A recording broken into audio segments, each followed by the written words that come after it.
অধিকাংশ মানুষের জন্য, বিশেষ করে আবদ্ধতায় ভয় পাওয়া মানুষের জন্য সবথেকে খারাপ দুঃস্বপ্ন হলো লিফটের মধ্যে আটকে যাওয়া। এই ধরনের গুরুতর অবস্থা আমাদের জীবনে কখন কিভাবে আসে তা আমরা আগে থেকে কেউ বলতে পারি না। তাই যদি এমন পরিস্থিতির শিকার হতে হয় তখন কি করতে হবে সেটা আমাদের সবারই আগে থেকে জেনে রাখা উচিত। আমাদের আজকের ভিডিওতে আমরা বলবো এই পরিস্থিতিতে কেমন আচরণ করা উচিত এবং প্রয়োজনে বদ্ধ লিফট থেকে কিভাবে আপনি রেহাই পেতে পারেন। তাহলে চলুন ভিডিওটি শুরু করা যাক। আপনি যদি হঠাৎ কোনো লিফটে আটকে পড়েন তাহলে সবার আগে শান্ত থাকুন এবং স্বাভাবিকভাবে শ্বাস নেওয়ার চেষ্টা করুন। কোনো কিছু করার আগে ঘন্টা দিয়ে চিহ্নিত বাটন ব্যবহার করে সাহায্যের জন্য কল করার চেষ্টা করুন। আর যদি কারেন্ট না থাকে তাহলে বিকল্প উপায় হিসেবে যথাসম্ভব শব্দ করার চেষ্টা করুন, অথবা আপনার জুতা দিয়ে লিফটের দরজার যে ধাতু অংশটি আছে তা জোরে জোরে আঘাত করুন এবং সাহায্যের জন্য চিৎকার করুন। যদি বিদ্যুৎ চলে যায় তাহলে একটি আলোর উৎস খোঁজার চেষ্টা করুন।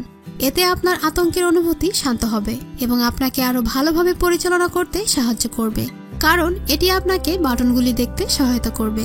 আপনি আপনার মোবাইল ফোনের লাইট ব্যবহার করতে পারেন। যদি কল বাটন কাজ না করে তারপরও নিজে পালানোর জন্য তাড়াহুড়া করবেন না।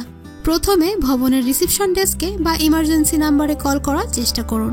এটি লিফটের দেয়ালে বা বোর্ড বাটনে পাওয়া যেতে পারে। এরপর আপনি যদি জানতে পারেন কেউ আপনাকে সাহায্য করতে আসছে তাহলে আপনি কাউকে ফোন করে কথা বলে আপনার সময় অতিবাহিত করতে পারেন, অথবা মোবাইলে গেমও খেলতে পারেন। সব সময় মনে রাখবেন আটকে যাওয়া লিফট থেকে রেহাই পাওয়ার পরিকল্পনা করতে হবে আপনাকে। প্রথমে নিশ্চিত হতে হবে যে লিফটটি ফ্লোরের মধ্যে বা অন্য কোনো অসুবিধাজনক স্থানে আটকে আছে কিনা। তারপর লিফটের দরজা খোলার চেষ্টা করতে হবে। লিফট গাড়ির অবস্থান পুনরায় চেক করতে হবে। ভেতর থেকে আটকে গেলে লিফটের মাঝখানে যে সামান্য ফাঁকা অংশ থাকে তা ধরে টানার চেষ্টা করুন। যদি আপনি দেখেন যে সেখানে মেডিকেল বা অন্য কোনো বৈধ প্রকারের জরুরি অবস্থা থাকে, এর মানে হলো আপনাকে নিজে থেকে লিফট থেকে পালাতে হবে। ভিউয়ার্স, আমরা আশা করছি আমাদের দেওয়া এই টিপসগুলো আপনার এমন ভয়ঙ্কর পরিস্থিতিতে আপনাকে কিছুটা হলেও সহায়তা করবে। আমাদের ভিডিওটি ভালো লেগে থাকলে লাইক, কমেন্ট এন্ড শেয়ার করুন এবং ভবিষ্যতে এরকম আরো ভিডিও পেতে আমাদের চ্যানেলটি সাবস্ক্রাইব করে আমাদের সাথেই থাকুন। ভিডিওটি দেখার জন্য অসংখ্য ধন্যবাদ।